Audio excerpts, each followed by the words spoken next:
And now, the general weather around Alaska. Welcome to Alaska Weather. I'm meteorologist Peter Chan, coming to you from the National Weather Service in Alaska region on this Friday, January 24th, 2025. A lot of things are going on this Friday afternoon. These are some of the Alaska weather headlines. We have an unusually warm and wet low pressure system with an atmospheric river component that is going to cause widespread adverse weather across much of the state this weekend. Areas in the colder air where precipitation stays primarily snow, we're looking at heavy snow and strong winds from central and southwest areas of the interior, especially along north and especially west of the Alaska Range, and then wrapping back down across the southeast Barren into the eastern Aleutians. Some areas could see as much as 1 to 2 feet of snow along with blizzard conditions at times. In the warm air ahead of this system coming up along the Alaska Peninsula into the Gulf in south central Alaska, we're looking at potential for heavy rainfall, some strong gusty winds, minor flooding, nuisance flooding of ponding water in low areas from the ground being still frozen and then all this rain falling on it. Rainfall amounts could be as much as 2 to 6 inches in some areas. And then after all of this, it's going to turn much colder across the state here next week. We're going to have Arctic air overspread from northwest to southeast. Many areas, especially interior, are going to see temperatures crash into the sub-zero readings here as we go through the week ahead. So quite up and down roller coaster pattern. Up a new exit this afternoon, blowing snow, 25 degrees, winds gusting 50 to near 60 miles an hour. Winter storm warnings for areas of the northwest coast, western North Slope and Brooks Range. We have winter weather advisories east of there toward Dead Horse and Kaktovik for blowing snow. And then when you come down into the central interior, Tanana, down through McGrath, could see a foot or two of snow this weekend. Right now, just some light snow and fog, 34 degrees, but the big moisture push is yet to arrive. Areas from the southwest, including Bethel down along Bristol Bay, will likely see blizzard conditions developing with this storm as we go through Saturday and into Sunday. Dutch Harbor, right now, kind of quiet. You got the front right over you. The next low coming up out in the North Pacific is still south of you. Low overcast, maybe a sprinkle here or there, 43 degrees, but you could potentially be looking at near or blizzard conditions here as we get into Saturday and Saturday night. Anchorage, the rain starting to move in, some lower ceilings, breeze picking up. There will be gusty winds in the Chugach Mountains. Eastern hillside of Anchorage could see wind gusts as high as 50 to 70 miles an hour over the weekend. So any trees or limbs that were weakened by that really strong windstorm a couple weekends ago may come down, so keep that in mind. But the temperature at Merrill Field, 48 degrees as of mid-afternoon this Friday. So we're going to start out, I'm going to break out, there's so many warnings, advisories, watches. So in the north right now, we have winter storm warnings along the Brooks Range, western North Slope, northwest Arctic coast for strong winds causing a lot of blowing snow. There is some light accumulation, but it's not heavy snow. It's mainly the blowing. Just showed you that image out of New Exit. The area is Prudhoe Bay up to Kaktovik. Not quite the snow issues, but strong winds causing blowing snow, reduced visibility. Also down here through Anatuvik, Adigan passes. But it's this area around Fairbanks and in the higher hill country there, the White Mountain, the higher hills around Fairbanks, southwestward along and to the west-northwest of the Alaska Range. This is a corridor where some very heavy snow is going to set up this weekend, like Chumana, Tanana, Galena, McGrath.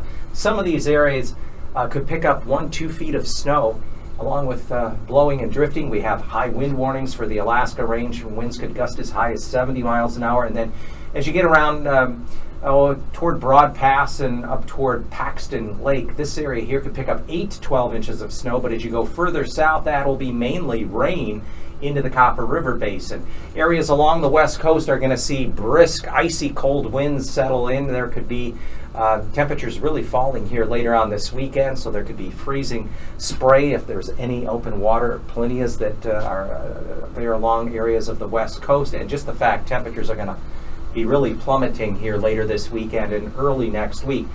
In south central, so the Copper River area, gusty winds up there, Gulkana, 35, 50 miles an hour, mainly rain, but as you get a little north of there, mixed precipitation.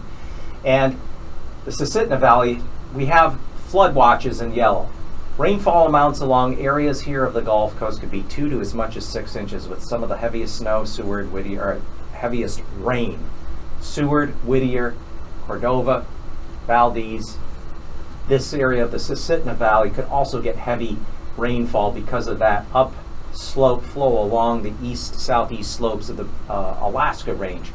Then we have a high wind warning for the Anchorage area, including Hillside. The strongest winds will be Hillside, as I said, 50 to 70 miles an hour. Anchorage Bowl, 35 to maybe 50 miles an hour. Same thing, parts of the lower Mat-Su Valley could see wind gusts of 35 to 50 miles an hour.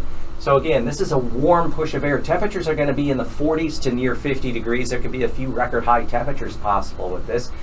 Good news is at least the Panhandle not going to get the bulk of this precipitation this time around. There may be a system late this weekend or early next week that catches them, but this, it looks like the bulk of this moisture is riding northward up through the western half of the Gulf, and it is quite a doozy because we have that atmospheric river. An atmospheric river is a area of moisture in the middle lower atmosphere above the surface that's being transported all the way from the subtropics.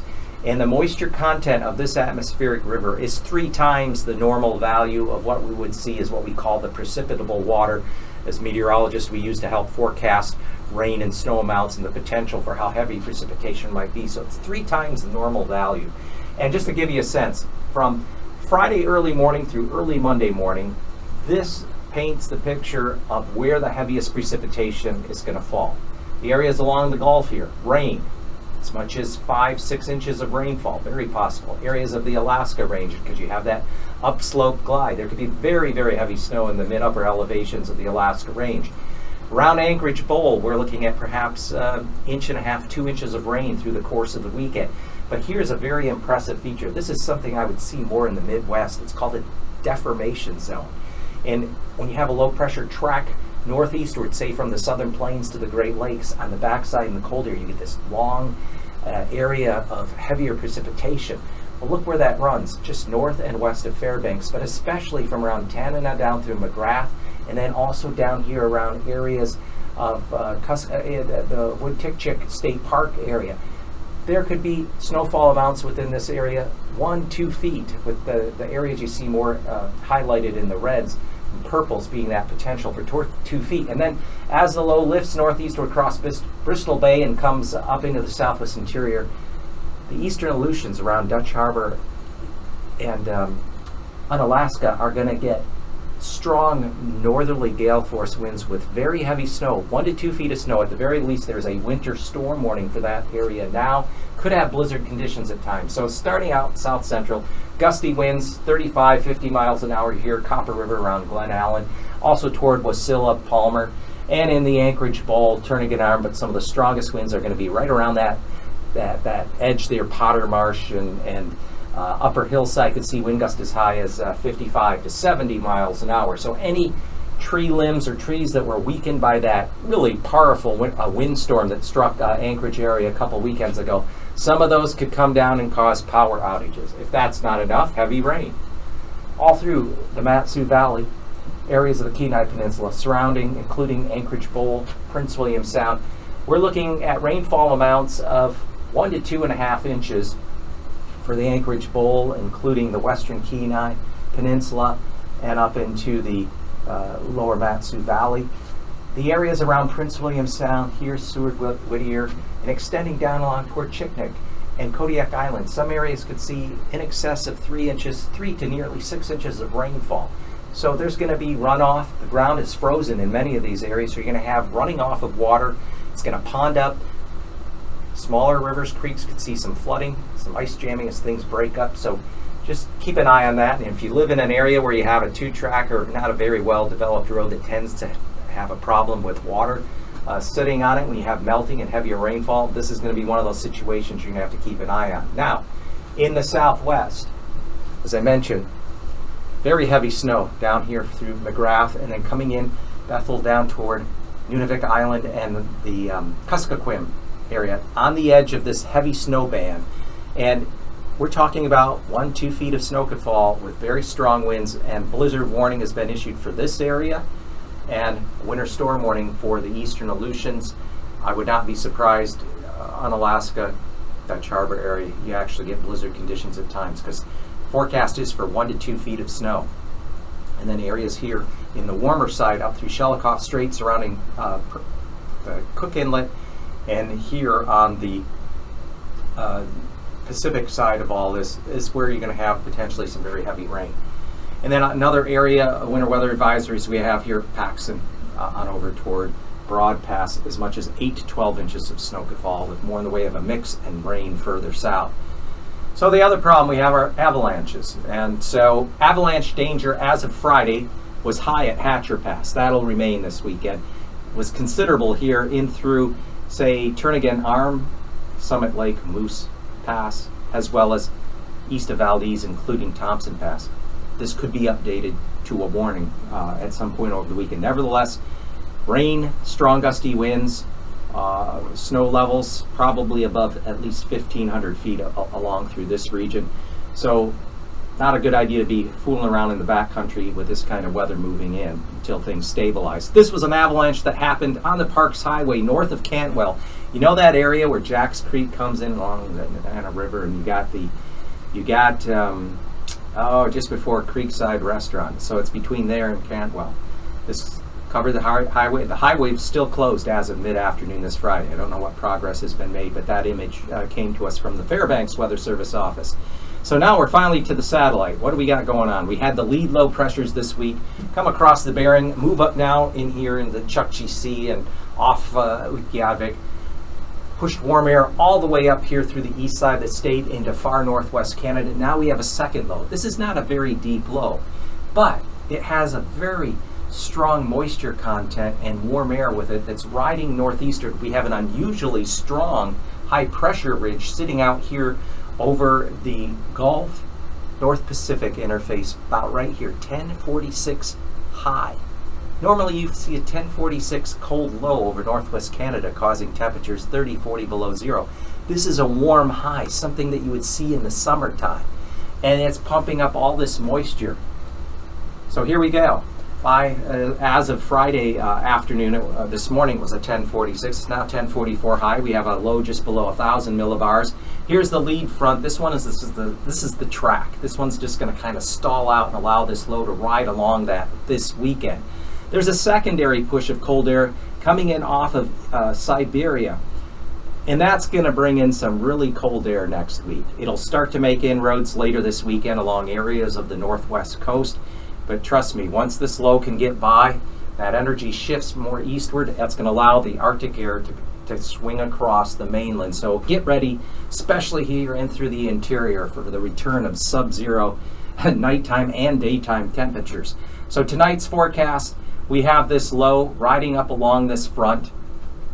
Still relatively quiet, at least this evening and tonight in the eastern Aleutians before things change over to snow. Once you see that change over to snow there, things are going to go downhill and winds will start to pick up. This is the boundary on the north side of this, along the especially middle Yukon River. Very heavy snow down into the lower mid-Kuskokwim area too, and Kuskokwim Bay could be some very heavy snow. Meanwhile, ahead of it, just this surge of warm, moist air, temperatures 40s to near 50 degrees, and with this pressure gradient, you're going to have those strong Turnagain Arm winds and through some of the gaps here of the Alaska range and any of the Talkeetna and coastal mountains there along the northern Gulf Coast. So the low's starting to come north tomorrow afternoon, and by Sunday, it's going to be just coming onshore in through Bristol Bay, and that's when you're going to really see some snows here in the southwest interior. Still rain falling over the Gulf Coast. Notice how the southern panhandle isn't going to get into this right away. In fact, the bulk of the moisture is going northeastward. And so temperatures. Saturday morning lows below zero here along the northwest coast. That's a hint of things to come because it's much colder back here in eastern Russia, Siberia. We got lows tonight. It'll stay above freezing along and south of the Alaska range. For Saturday afternoon, some of these temperatures might be underdone by 3-5 degrees, but notice highs don't get above zero. Point Hope as we go up to Utqiagvik and off the point there of Wales, Steller areas. But otherwise, surge of 40s, very warm rain, wind-driven rain in areas. And then here comes what we have for Sunday morning. Look at how the below zero temperatures are expanding southeastward across the North Slope and down into the Seward Peninsula. Still mild, because again, this low takes a track like this, and we have the front that's stationary for the time being, and by Sunday afternoon we have temperatures now that are below zero to the northwest of the Yukon River from the Brooks Range North Slope and in through the Seward Peninsula, and look at that, even St. Lawrence Island maybe around 10 below at Savunga and Gamble. But very mild weather will continue, and as this unfolds through the week, you're going to get much colder air. And here's the temperature outlook here to close out the month, start February. Below to potentially much below normal temperatures centered on southern Alaska, along especially and south of the Yukon River, and that would extend into the northern panhandle. So get ready for colder air. I know it's been a very mild period, so everything out there that melts and is wet, and that's going to freeze back up. It's been a treacherous winter for just icy conditions across south central Alaska because of this. And precipitation, the only good thing about this pattern is it will allow things to dry out a bit over especially the southwest and southern mainland, from the lower portion of the Yukon and Kuskokwim River valleys through the southwest interior, including the Alaska Peninsula and up and through Cook Inlet. So may get a break at least from the heavy precipitation for a while here, but it's going to be much colder to close out January and begin February. And just an added note, stay tuned to the latest forecasts, watch warnings, advisories, and be safe out there this weekend.